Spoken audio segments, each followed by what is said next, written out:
Mindenkit üdvözölni, és szeretném, ha mindenki figyelemmel kísérné azt, amit be fogok mutatni. A célom az, hogy megismertessem a varrógépet, és nem csak a varrógépet, hanem egy szerelmet okozzak mindenkinek, ugyanis ez nem csak egy elhivatottság, hanem egy nagyon jó dolog. Magamról először szeretnék beszélni, utána pedig a gépről. Székesfehérváron élek és dolgozom, Budapesten végeztem általánosan képesített ruhagyártóként, majd megszereztem a mestervizsgát.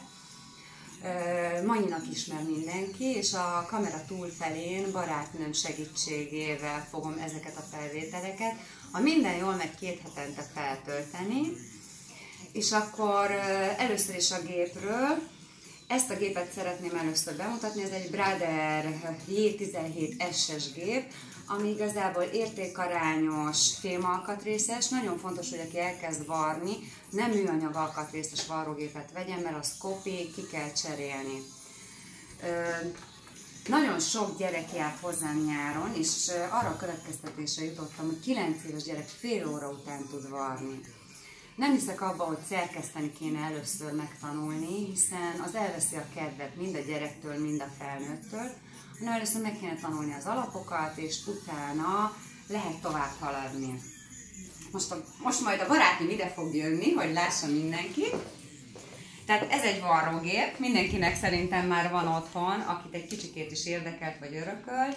A legelső művelet, amikor egy varrógéppel elkezdünk varni, hogy van rajta egy cérnatartó, amire a cérnát felhelyezzük, van rajta egy gomb, áramforrás be van kapcsolva, és én a gyerekeket úgy tanítom varni, hogy egy A4-es lapot kapnak, nincs befűzve a varrógép először, és a legegyszerűbb módja a varrásnak, hogy párhuzamos vonalakat varrunk. Azért papírral, hogy a gyerek érezze először, amikor a gép alá teszi, hogy a gép milyen gyorsan halad.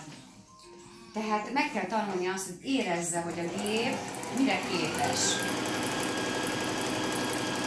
Tehát most csak először egy párhuzamos vonalat fogunk varni, talpamelővel felemeljük, tehát itt látni, hogy egy sort végig perforál, és utána a gyakorlás abból áll, hogy mellé rakjuk, és próbáljon precízen varni az ember. Tehát a másik párhuzamos vonalat is megvarrom vele, és ezt lehet gyakorolni, és érdemes is gyakorolni, mert ezzel nagyon sok gyakorlatot szerzünk. A következő lépés, amit a gyerekek nagyon szoktak szeretni, amikor csigavonalat rajzolok, itt már sokkal nehezebb, a papírt forgatni kell a gép alatt, és az a lényeg, hogy amikor gép alá tesszük, letesszük a talpat, hogy ugyanezt a csigavonalat megpróbáljuk követni.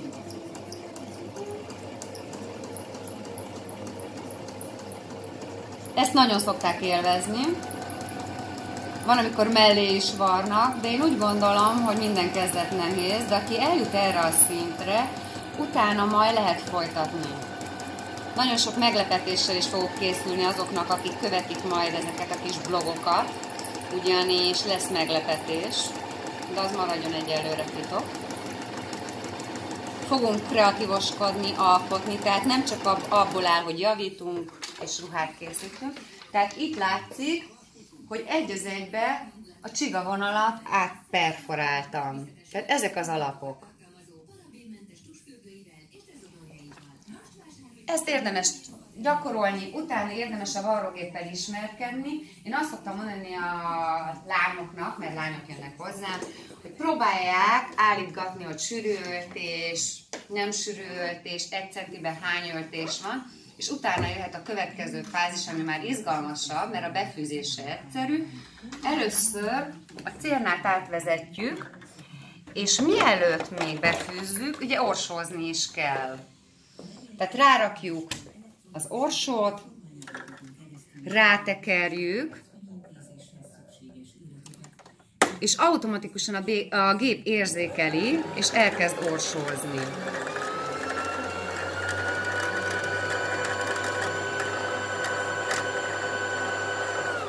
Amikor az orsózás megtörtént, ez természetesen, ha teli orsózom, automatikusan kikapcsol, nem fog tovább, levesszük, és alulra ennek is mindenhol van rajz, minden varrógépen, ez lehet bármilyen típusú, behelyezzük úgy, hogy a cérna a jobb kezünk felé van, van 2 pici horony, amiben be kell akasztani a cérnát, átvezetni, és utána a felső cérnát fűzzük be. Itt is olyan aranyosan le van rajzolva, hogy merre haladjunk a cérnával, be kell akasztani a rugóhoz,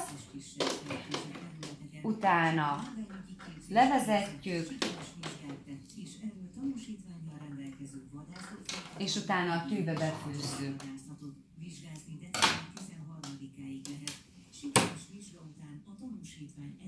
Nagyon sok hiba lehetőség is lehetséges, ami előadódik. Nagyon sokan nem tudják, hogy miért nem varragép, a megfelelő tű kiválasztása.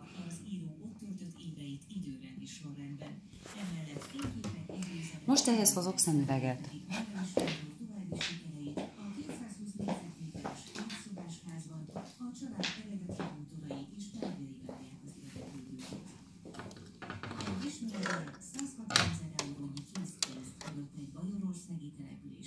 Az sem mindegy, hogy milyen tűvel varrunk, tehát a vékony anyagokat 70-es tűvel, akár stretch varró tűvel, minél vastagabbat varrunk, annál magasabb számú géptűt kell vásárolni. A 100-ast már a farmer varráshoz szokták használni, amikor felhúztuk az alsó szált is, tehát itt 2 szálunk van, hátra vezetjük, és azt a pici műanyag takarót visszarakjuk.